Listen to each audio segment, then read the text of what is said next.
With the trade deadline quickly approaching, this is a time of year where teams look at their roster and decide whether they're happy with the group of guys that they're putting out there, if it needs some more pieces, or if teams are looking to completely blow it up and start all over. And this year, the action started pretty early. After a long 2 years of overvaluing OG and Pascal Siakam, Masai Ujiri has finally made a move by first sending off OG to the Knicks, then shortly after trading Pascal to the Pacers. But for the most part, it does seem that fans are glad that Masai held out, as he did end up getting a pretty good return for those two players, including Emmanuel Quickley, Bruce Brown, 3 first rounds, and a second round pick, as well as bringing in their first hometown hero in RJ Barrett. And with all of these moves, it's made it pretty apparent that the Raptors are fully committing to Scottie Barnes' timeline. The Pacers, on the other hand, now have a pretty deadly duo with Pascal and Halliburton that they can definitely build off of. And as for the Knicks, who were 17-15 at the time of the trade, brought in OG as a move to bolster their roster to be competitive this season. And considering they've went 12-2 since acquiring OG, I think things are going in the right direction. So just by looking on paper, these trades look to be a win-win-win for everyone involved. But we'll take a look to see how these moves are really going to affect their respective teams this season and going forward. Starting off with the Raptors, who really initiated this spurt in trades. After winning the championship and then losing Kawhi, the Raptors were in a bit of a search for their identity, slowly starting to shed off some of the pieces of the championship team like Kyle Lowry, Norman Powell, Serge Ibaka, and so on. Until it was just Fred VanVleet, Chris Boucher, OG, and Siakam left from that 2019 championship team. At this point, it was clear to pretty much everyone, except for Masai, that the team was ready to be shook up.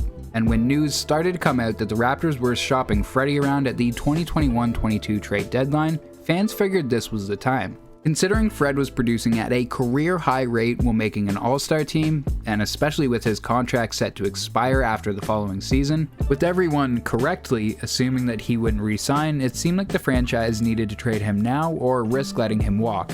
And as everyone knows, that's what ended up happening. Reports are now coming out that the Bucks made a serious offer of Grayson Allen and a first-round pick, another pick, and another asset that they could have used down the road. The lack of moves, with the addition of reports coming out that the Raptors were treating OG and Siakam like future MVPs on the trade market, led to a lot of mistrust with fans, doubting the direction of the team, which is a pretty massive contrast to how fans felt during the 2019 playoffs run when Masai seemed like a master genius, but now looked to be more asleep at the wheel than anything.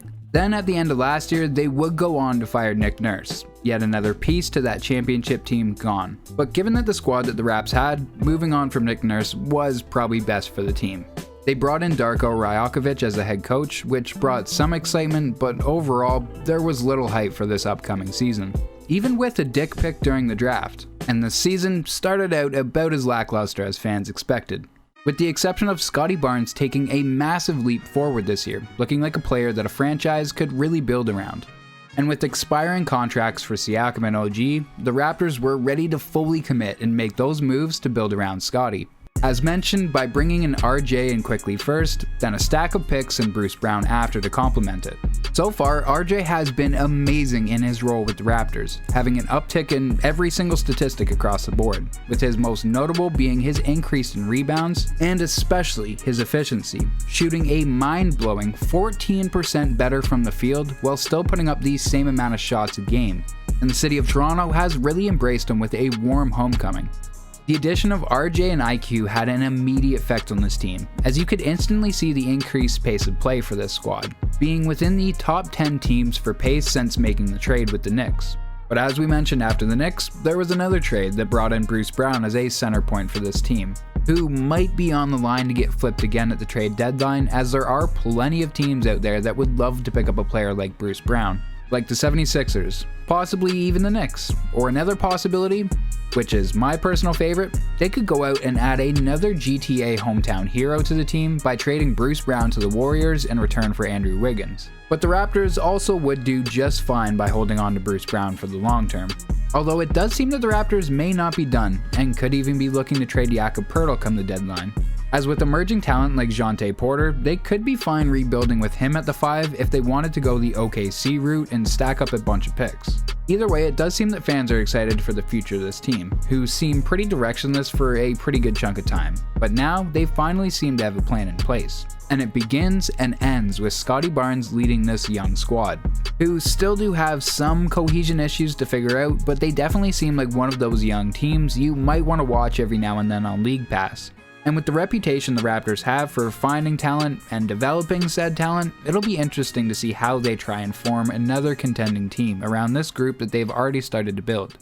Following the recent trades, it's looking like the Raptors finally have a clear direction and identity, but it's not just them entering a new chapter. Indiana snagged Pascal Siakam, giving the team a bit more punching power, and a big offensive weapon to support Halliburton's offense. To acquire Pascal Siakam, they really didn't have to sacrifice much present roster depth besides Bruce Brown, instead opting to deal 3 first-round picks to the Raptors. Bruce Brown is a great player, and his absence will be felt in games, but the value Siakam brings to this team is much higher than Bruce could ever hope for. Pascal is a premier scorer with championship experience, and he has a great all-around game. Honestly, the best part about this trade is that Pascal without a doubt operates better with a proper number 1 at his side, who can draw gravity. Tyrese is perfect as that number 1. He's one of the best passers in the entire NBA right now, and will allow Pascal to play off ball much more often where he's best. Adding to this, the threat of Pascal charging into the paint and then receiving a pass will be more than enough to open up a bit of room for Halliburton to operate. You can definitely expect the Pacers to greatly improve their standing from 7th in the East currently to the point where they'll be knocking on the door of the top teams in the conference. Will it be enough for playoff success? Well, they might make it kind of far this year if Siakam gets integrated into the team fast enough. But the Pacers aren't exclusively looking for success this year. This is obviously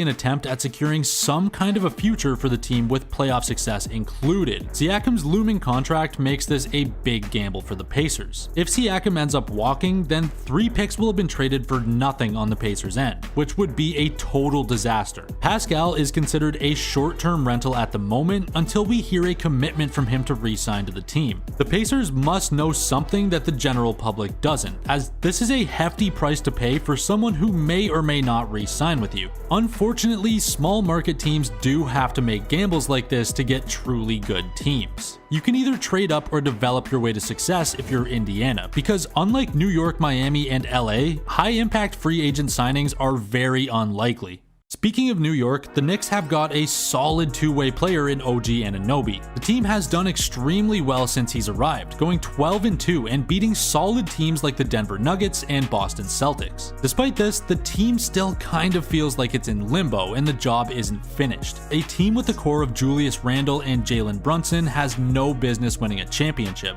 Compared to the top teams in the East, the Knicks seem to be short of high-end talent, and we've seen regular season teams fall apart in the playoffs time and time again. This probably won't be any different. While the Knicks are making good moves to stay competitive in the early stages of the Eastern playoffs, what good will consecutive first or second round exits be? It's still to be seen if last year's surprising run was a fluke or not, or if they can improve on that run. We can't disrespect a team for making moves to tighten their rotations and improve, but the Knicks may run into problems against known playoff threats. While it's tough to say exactly where people will go, this year really does feel like the Wild West, where anyone can win, and teams are appearing to be making moves that way.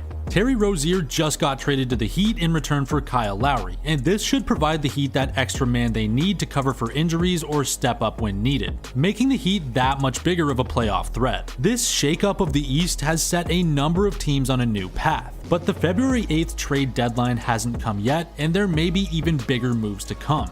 The Magic are also reportedly aggressively targeting a few players, with the main name being Anthony Simons. This isn't even mentioning the West, which is starting to look like anybody's conference, and has a number of teams looking for that edge over their close competition. If any team is looking for an edge, Mikal Bridges has really broken out this year on both sides of the floor. While I'm sure the Nets would love to keep him, he doesn't exactly fit the timeline of a rebuilding team, and it's looking more and more like the Nets may deal him to stock up on some draft picks. Watch out for Bridges getting moved to a team looking to take that leap. Another person whose name has been floating around in trade rumors is 22-year-old Jonathan Kuminga, who may be moved for a true difference maker to help the Dubs make another championship push. Don't expect Kuminga to go to a contender anytime soon, but a few years down the road he may have a crucial role in a well-developed team. Given that the Thunder are currently on top in the West and the Celtics' grip on the East is being tested by some new trades, this year really seems wide open, so make sure to pay attention at the deadline for some league-shifting moves.